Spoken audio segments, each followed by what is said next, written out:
It is 11:05 on Wednesday night. Rocky might park in the background because she's kind of a diva. I'd say I'm 60% done with my qualitative question. I've done a lot of the groundwork, and I can talk about it, which is really cool. I think that that's the coolest part, is that I can have a conversation about it now. And that it's forced me to really, really look and question what I care about and what it is that I'm actually looking at, and narrowing it down.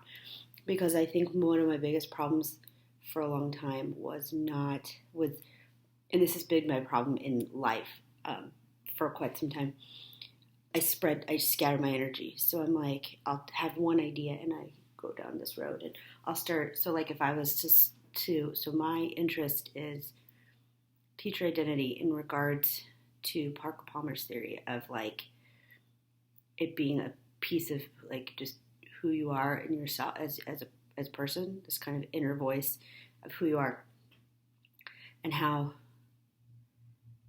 to become a teacher is almost to peel away at the things and sift through the things that you are and that you aren't. But then I start looking at other theories of identity, and I'm maybe I should talk about this. I don't think I need to. I think I just need to talk about mine. And I get overwhelmed when I start thinking about the way everybody else thinks about them.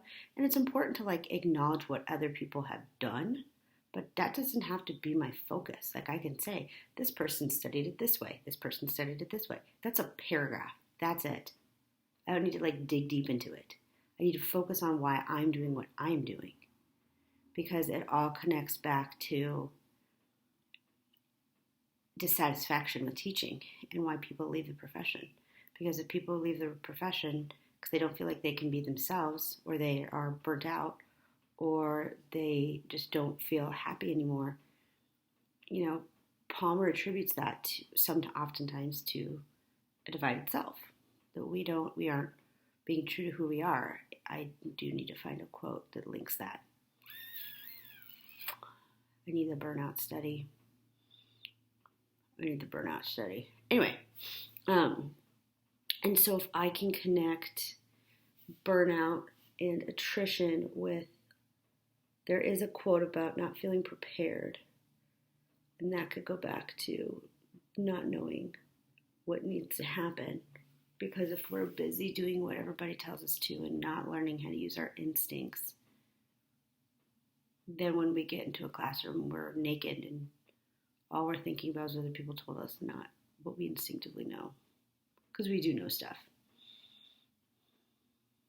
Now I feel like I'm confusing myself even more. Anyway, this other question, Dr. White's question about the teacher-student dynamic, I think I got tripped up thinking that there was a teacher-student dynamic versus the basic teacher-student dynamic of connectedness, and just talking about connectedness and how technology influences the connectedness, because I think it can do both. I think it can bring people together, and I think it can create barriers. So I think that I'm going to tackle that specifically in English classrooms. I told you Rocky was going to bark. Overall, I feel good. I have Thursday, Friday, Saturday, Sunday, Monday, 5 days. It's been a lot of brainstorming, a lot of talking, a lot of writing, random stuff. Nothing is cohesive yet. But I know that my mini proposal is easy. And that once I get my qual paper done, I have to add the method section to my mini proposal, and then that's done. So, but then I got stuck on the qual tonight, and I was like, well, I don't want to do qual. Then I was like, well, what do I want to do? I was like, oh, I can tackle this other one, at least start thinking about it. And it really, really helps to have someone to talk it out with. Just to talk. Talking is so important for me. Saying it out loud is so important for me. So, learning a lot about myself. Excited for tomorrow. I don't have to leave the house until 3:30. I don't have to do anything. And then I only have to tutor for 2 hours and come back and work. So tomorrow, I want tomorrow to be a good day. And I think it will.